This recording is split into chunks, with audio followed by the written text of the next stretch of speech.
Hey, you. Over here, Agent. Slayer. Yo, what's up? Hey, over here. Cursed one. Hello and welcome to Ctrl Alt WoW, the podcast for those of us who love virtual reality and making many alts.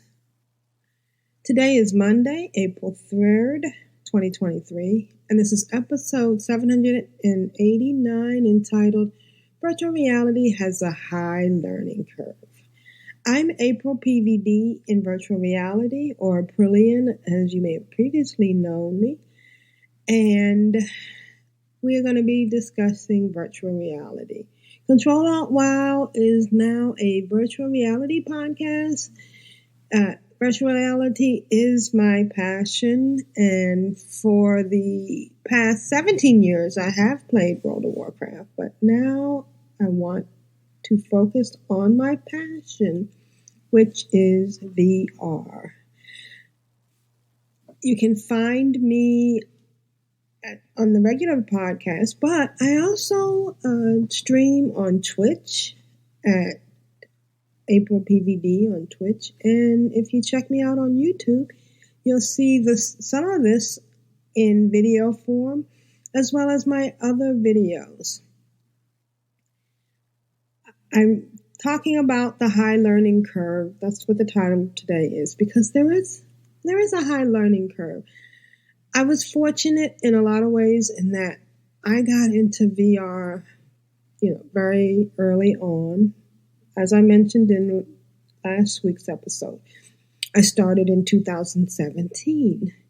And today I'm going to talk about my next step in the VR journey in a segment I called How I Got Hooked on VR. And I put a picture in the show notes, which can be found at controlaltwow.com. And it shows my order from Amazon on February 9th. I ordered a Oculus Ready gaming computer, and on February 7th, well, this is when they shipped, I ordered the Oculus Rift and Touch virtual reality system. I ended up paying almost, $1,200, almost $1,200 for this system. And I sold my PlayStation to GameStop. And of course, they ripped me off. I think I got like a third of what I paid for it. But I was so anxious to get the Rift, and I didn't care. The Rift was different than the PlayStation because it had 360. It had base stations, and boy, it brings me back. You had to place them just right. And sometimes if they were placed just a little bit wrong, they had to be facing a certain way. And there were two little camera things on sticks that I had to figure out where to put them. You had to put them on something. The room I had my VR in at the time, I had to actually make little shells to put them on. But it was a wonderful, wonderful experience. Instead of the box that the PlayStation came in, or the PlayStation box, it was a computer and the cords. You had to plug it in the back, and you still had a cable. And I ended up playing with that for a while. We'll go into my next step in my next episode. The only thing that I had a big problem with was when I was doing a lot of movement, a lot of shifting around. I ended up twisting my cable. I think I brought, in the course of owning the Rift, and I ended up owning it twice. I must have gone through at least 2 or 3 cables. But I enjoyed it. It was a lot of fun. I was big on PlayStation. Rec Room back then. I did a lot of Rec Room stuff. So that was part 2 of my VR journey. The thing I started off with on that one was the roller coaster. That one was really scary. It took me a while to get used to it. The feeling of going up, it was so real that there were several times when I had to actually stop after I got to the top of the roller coaster because I couldn't face going straight down. Whoosh. I don't know. Anybody else experienced the Oculus Rift system? And I put a picture in the show notes of my actual Oculus Rift, my first one, as it is today. It's in bad shape. I ended up having to duct tape it together at one point. But I think this must be my original one. Yes, this is my original one. So I still have it. It's a part of my computer museum, which I have so many things in it. I have my first Mac SE. I have my first Bondi Blue iMac, my lampshade iMac, a host of things. My Newton. So many memories. And here's the thing. I've always been an early adopter. And while it is expensive and it is trying, it was well worth it. I really enjoyed my first foray into virtual reality. Now let's get on to what I've been doing this week. And I've been doing a lot. Of course, I've been in Zenith. I finally got my regular striped tail cub, which in Zenith we can do pet capturing, and it is fun. And someone was saying this to me today that it is Pokemon, and it is a Pokemon. It is Pokemon. You're throwing a ball, you're capturing pets, and then you get to keep the pet. But the way it works in Zenith is each pet has a different level that you have to get before you can summon the pet. You start off capturing a waddle and a fairy fly, and when you go into your creature capturing tab, you'll see the creatures that you just captured. The interesting thing is that you don't get to see all the creatures. You only get to see the information for them after you capture them. Before you capture them, they're just little shadows that you can barely figure out what they are. You can kind of see what they are, but you don't really get to get any information. But once you capture your first fairy fly, it will tell you that you needed to get to tier level 1 in order to summon it. And that means you need to capture 15. There's several ones that you can do that for. The dazzling fairy fly is also a tier 1, which is nice because it is a blue pet. But they're very hard to find and they're very hard to capture. On one of my tunes, I actually have that. And it's neat because when it gets to a certain level, level 15, it gets 2 slots. Oh, that's the other thing I should mention. Pets give you buffs. They're not there just to be cute.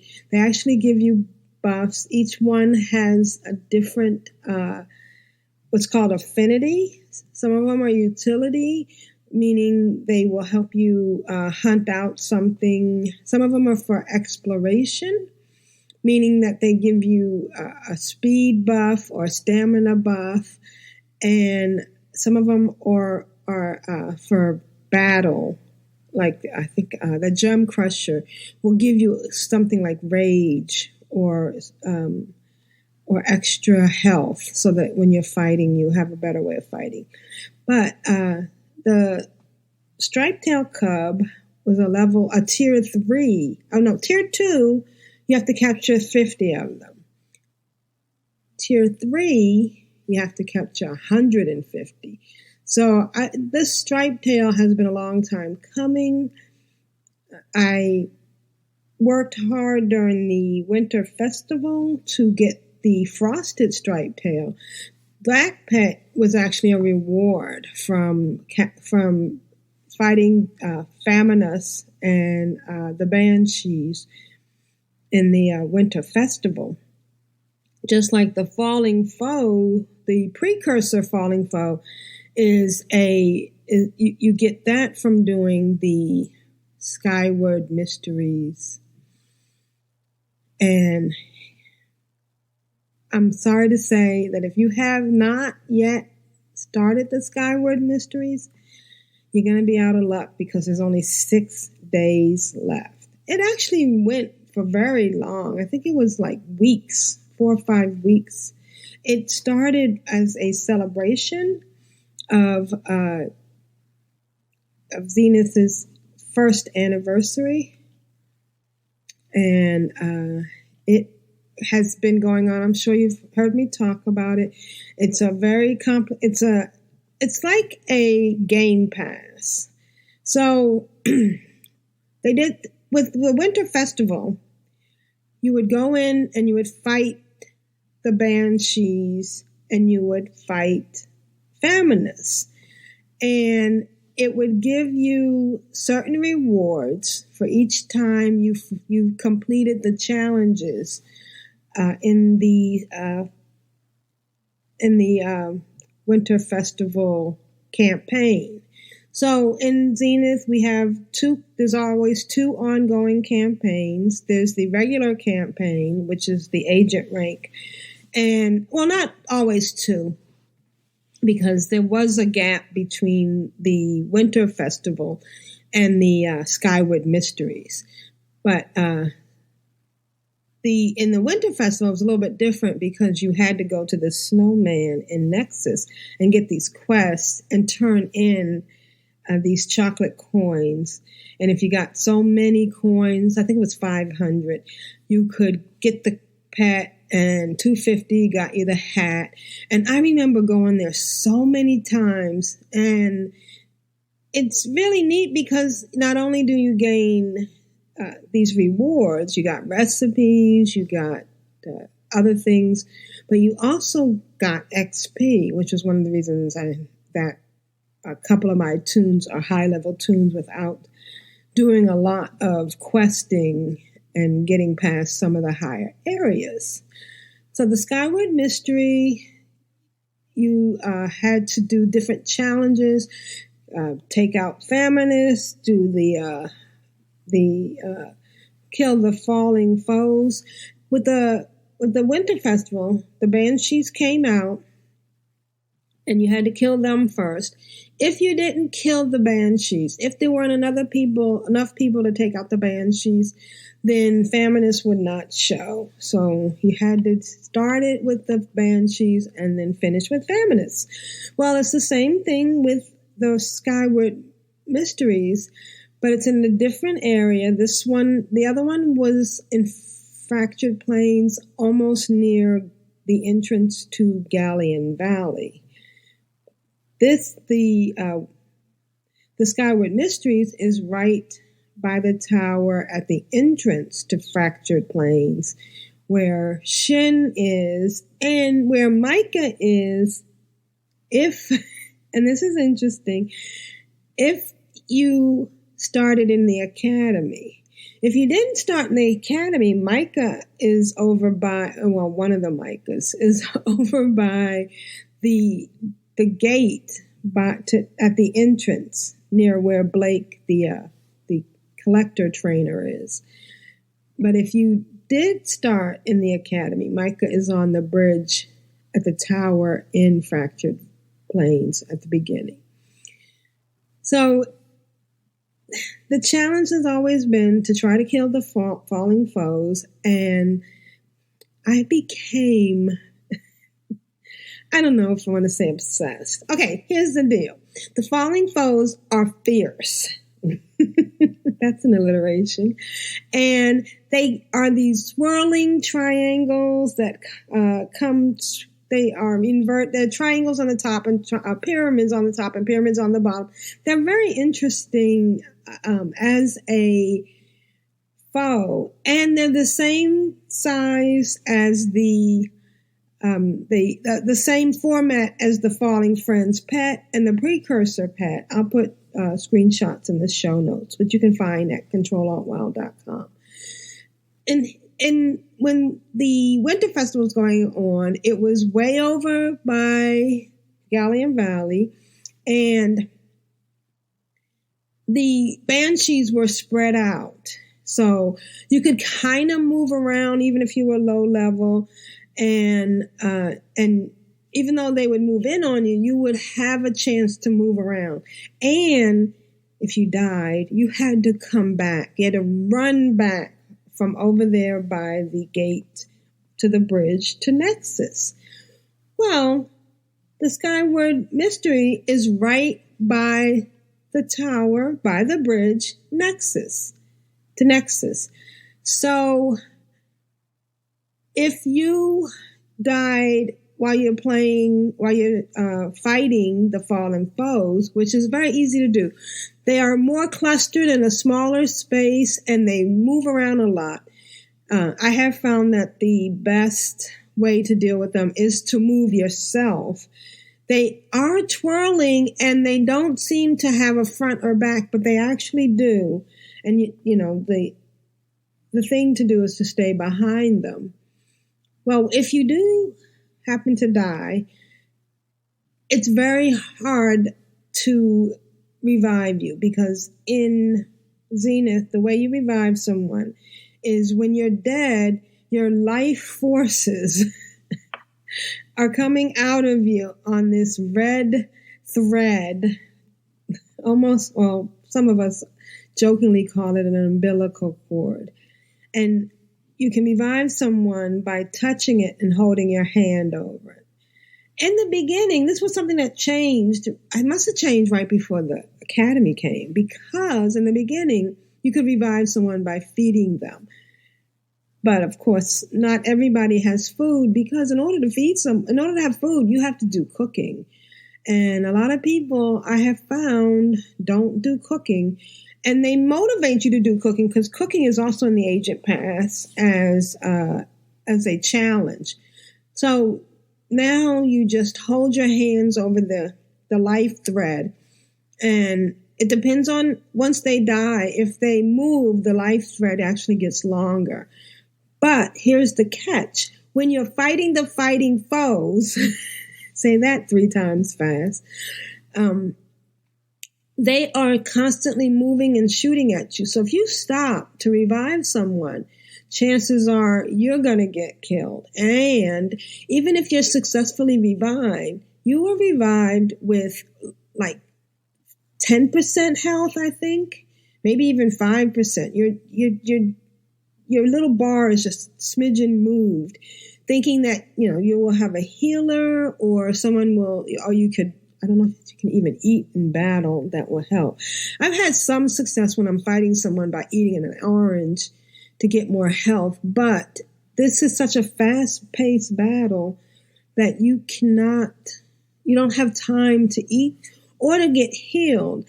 And I have seen this happen time and again, that someone trying to heal the person that died, and they get killed.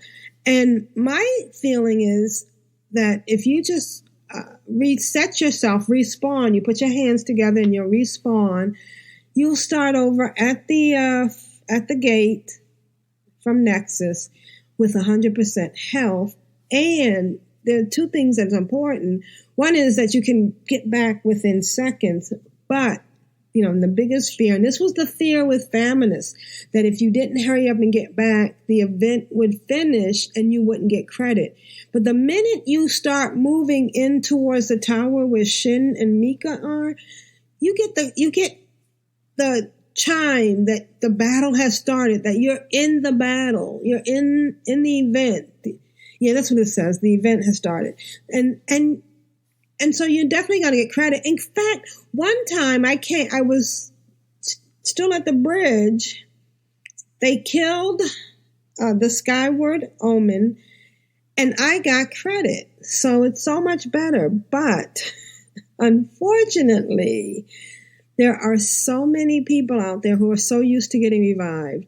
And it got to the point where I felt like a bad person because they would say, help me, revive me, help me. And I'm like, no, just put your hands together. Well, we call it praying, which seems kind of weird, but, and they would go, no, you're being mean. Why don't you help me? You can revive me. And I'm like, I would die. Plus you won't come back as strong. And, it's such a silly thing. But I had one person actually say, yeah, grandma wouldn't revive me. I'm like, I'm not a grandma. And anyways, so, but I really think that it's better to just put your hands together and let yourself come back. So I've been doing that over and over again. On my Blade Master, I have completed the Battle Pass and I've completed the Skyward Mystery Pass. I have still been, because I was tandem leveling my other roles, and I'm going to go into that in just a second, that I was doing the quests for the Skyward Mysteries, even though I was no longer getting any benefits other than XP, and the Zen is not really that much. That's the currency in Zenith, and but it was still great XP. First of all, when you're low level and you complete the Fallen Foes, it's 3,500 XP, which if you're like anywhere from level 5 or 4 to 10, that's a big, you can even get one level when you're 4 or 5. And that was when I was leveling up my roles. And that's what I'm going to talk about next. I mentioned it last time that you could have 3 roles as a Blade Master or as a Essence Mage. And it's DPS, support, and tank. So on my Steam account, my Essence Mage hadn't gotten very far. It was a level 9 support. So I started leveling my DPS and my tank, and that was really fun. And it's really a good idea, I think, because you get to share the gear. If you level all the way to 40, the gear that you had along the way, you could save it, but it would probably fill up your inventory. You do get 3 nice big pages of inventory, but it would then get confusing. And a lot of times we enhance our gear. So it's a lot better to tandem level, which is what I do is I get one role to a certain level. Like, for instance, I was getting like the support to 9, and then I'd switch back to the tank that was at level 7 and get that to 9 and then switch back again. But today I had an epiphany. First of all, the tank on the Essence Mage, it has an ability when it shoots its, I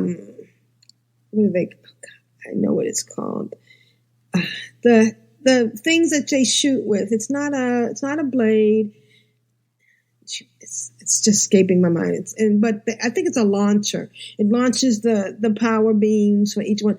With a tank, it's a solid beam that you point, and it really works effectively. It builds up energy, and as you get closer, I've seen it like just tear something apart, and it gives this very nice glass breaking sound when you finally kill the mob that you're aiming it at.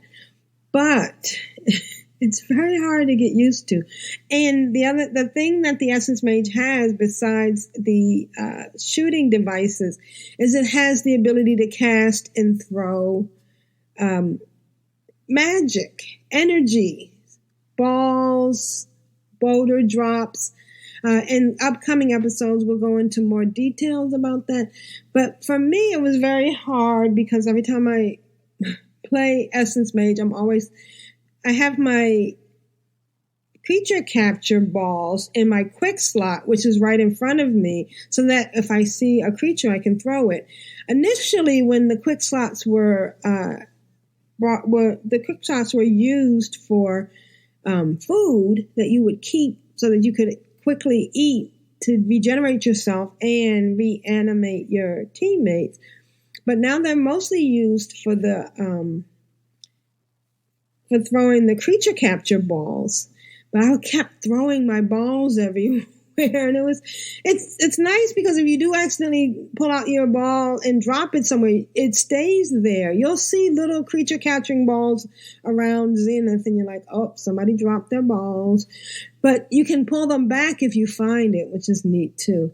So what I decided is I don't really like the tank, even though it's powerful. And when I'm playing it, I don't die as much because it's got greater stats than DPS or support because it's a tank. It's meant to get hit. That's its job. That's the tank's job. But I'm not good at tanking. I was never good at tanking in World of Warcraft, and I won't be good in Zenith. So what I decided to do, when I still want, and you know, it's my altaholic in me, I want all my roles leveled. I don't need it. Maybe one day I'll figure out the whole tanking thing and I'll go, oh man, I wish my tank was as high as I am. I wish my tank could use this ancient gear, marks of ancient gear, but it's too low. Well, now I'm leveling my tanks with me. In fact, my Blade Master are now 28 tank, 26 DPS, and 40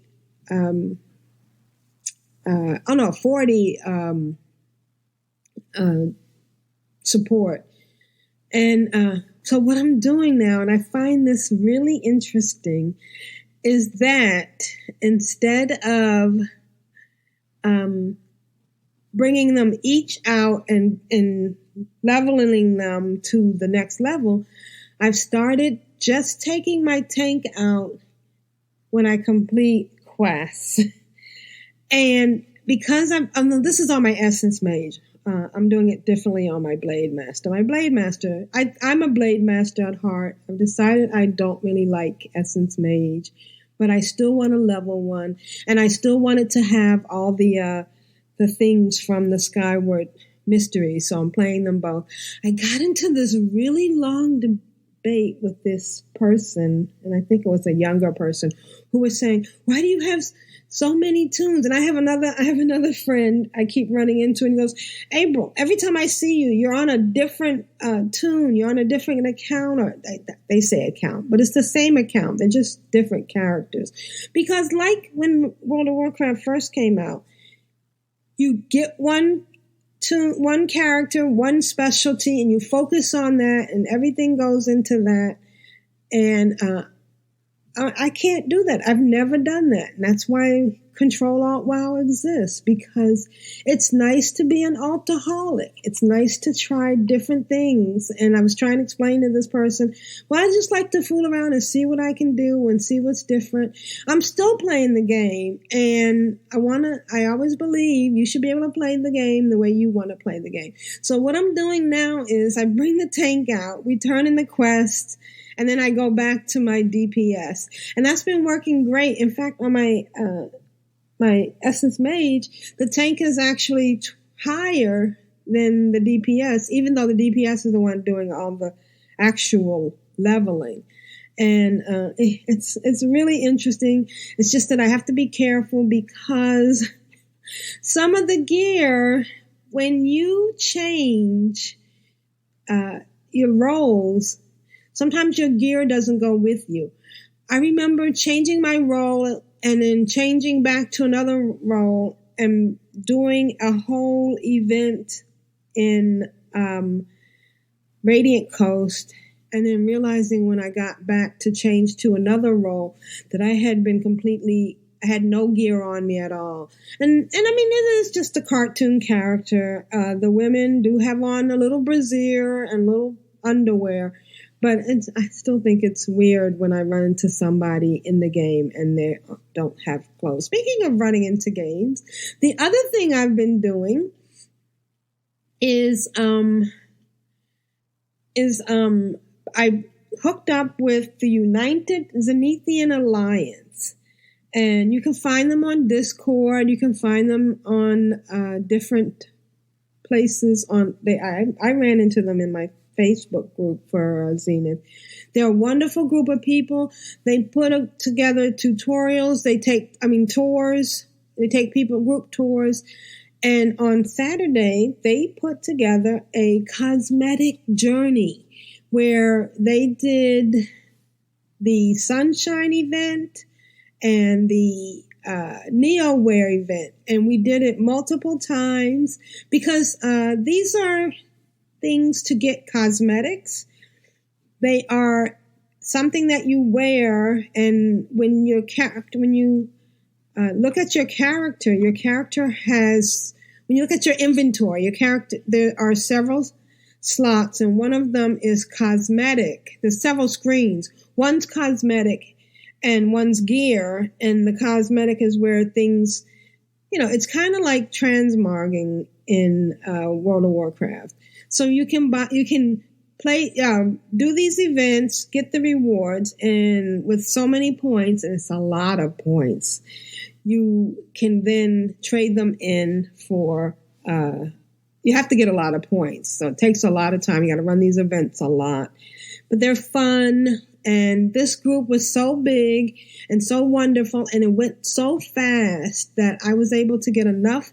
I actually got enough points to get my bracelets on the Sunshine. I still need some more for NeoWare, but it's really fun, and the people there do such a good job organizing everything. I am posting a video on my YouTube channel, and I'll put a link in the show notes. It was really a lot of fun, and I'm hoping to join them again next time they do this event. So that was really fun. Another interesting thing that happened was that I've been running a lot of leveling roulette. Leveling roulette is where you go into the dungeon. It's like doing randoms for World of Warcraft. You go in and you could get any dungeon. Of course, I've only done 2 dungeons right now: Seething Crypt and Outlaw Grove. Seething Crypt and Outlaw Grove. So when I do click on leveling roulette, I will get one of those 2. But the thing is, if you finish it, you will get 14 marks of ancient instead of just 4. And the other thing that happened to me, when I was doing the roulettes, I was hoping to get Outlaw Grove. I was level 19, I think, the first time I tried it in this week. And I ended up getting Seething Crypt, which is a level 26 or 27 dungeon, because it's out there on Radiant Coast. It was way higher. I was fortunate that I found out I ended up being with, it's a 1 to 4 person dungeon. And I got this one person, I wish I could remember his name. I'll have to find it and put it in the show notes. And on the, I'll put the video of it behind me now. I hope I can remember all the things I'm talking about. But he was so great. He didn't mind that I died a lot. In fact, he was just trying to update his gear to get the Marks of Ancients.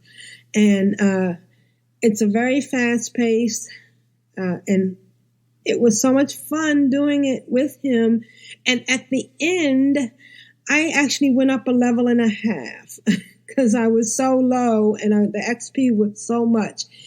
The thing about XP and quests and challenges, quests in Zenith, is that some quests have an exact amount of XP. So if you're doing something that's a high level thing and you're turning it in on a low level toon, you're going to get a big jump because it's going to be a big chunk of XP. And the challenges, though, in the agent rank, they scale. But the dungeons and some of the turn-ins with Shin in different areas and Kai in other areas are a set amount, and the XP is great.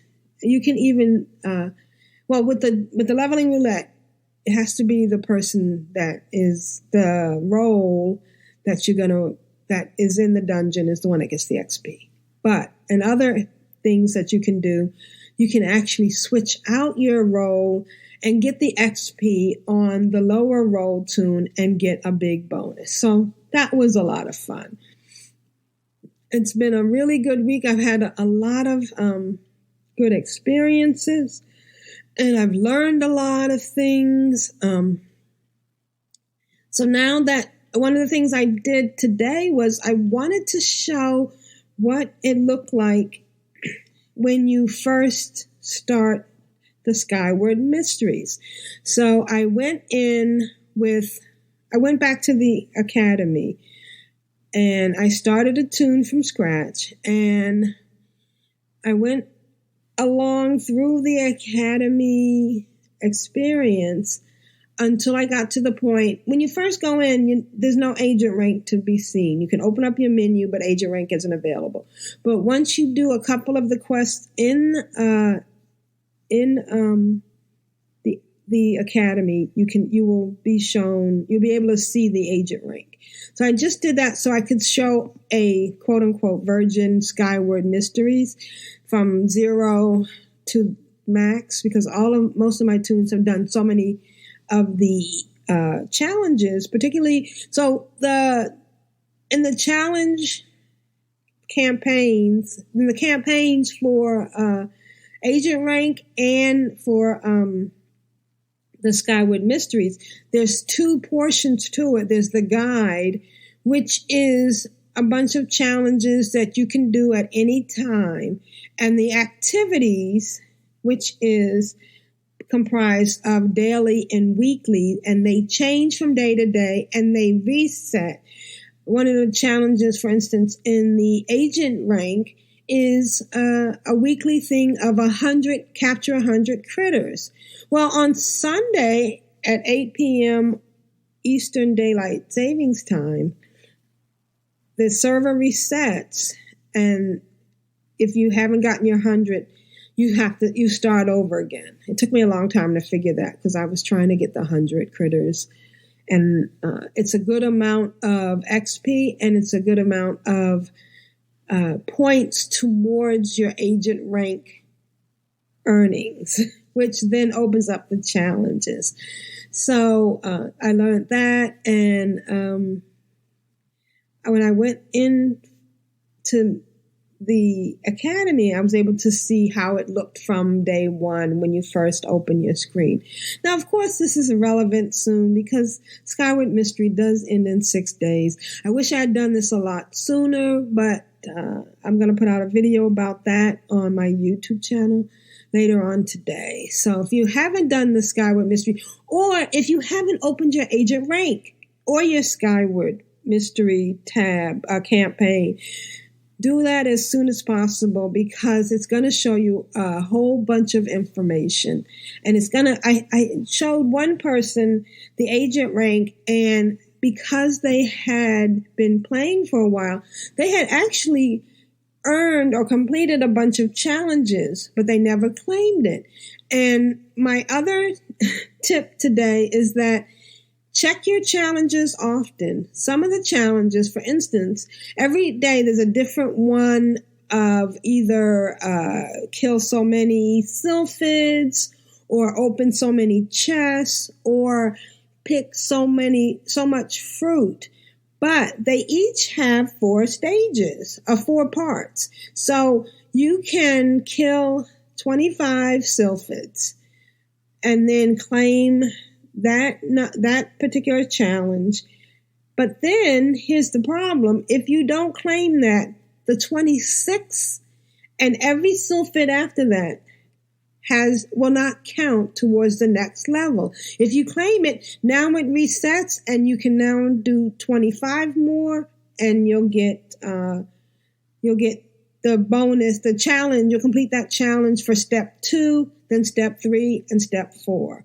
And that's a lot of Zen. It's a lot of points towards your agent rank and a lot of XP that you're letting just sit on the table.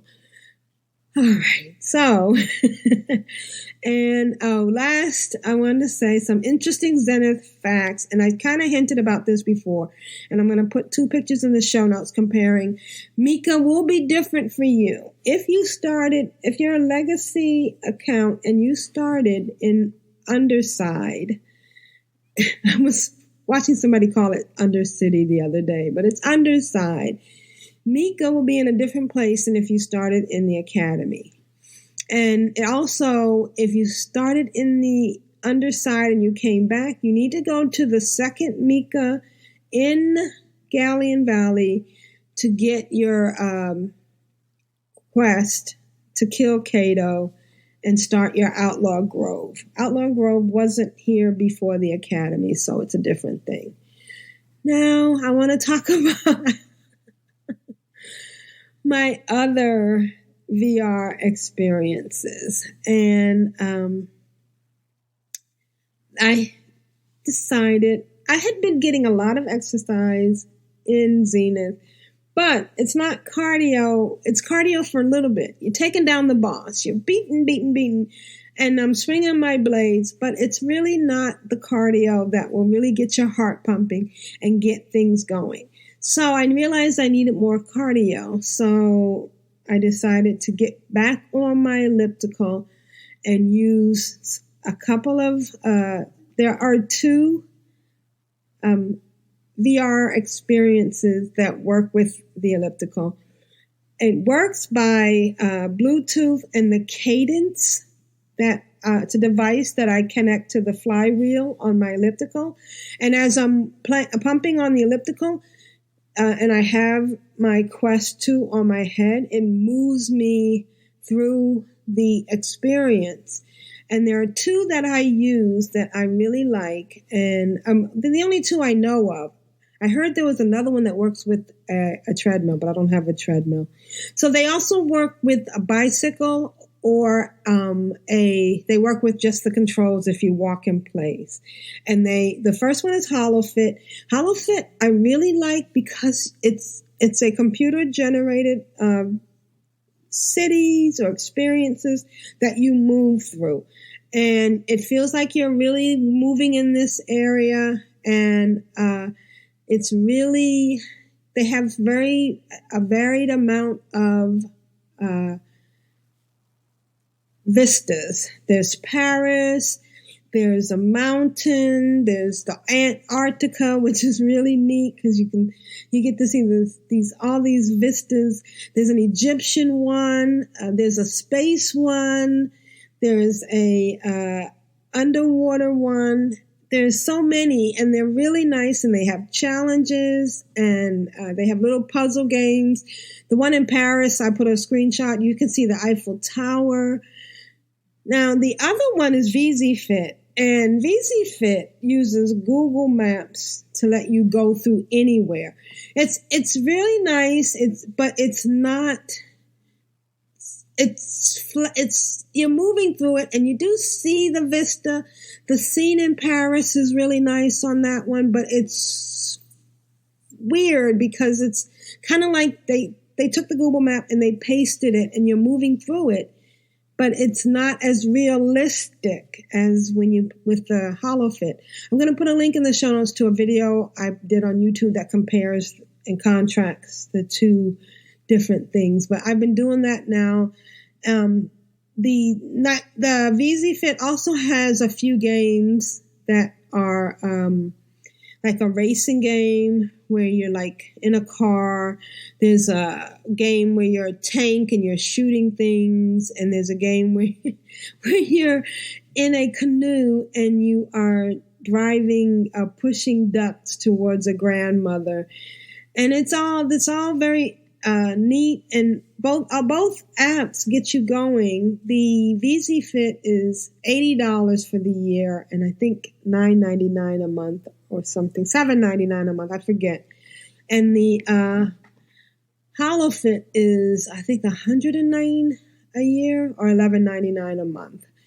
But they're very good. I'll put links to them in the show notes, and I think this is going to about do it for me today. I'm having a lot of fun.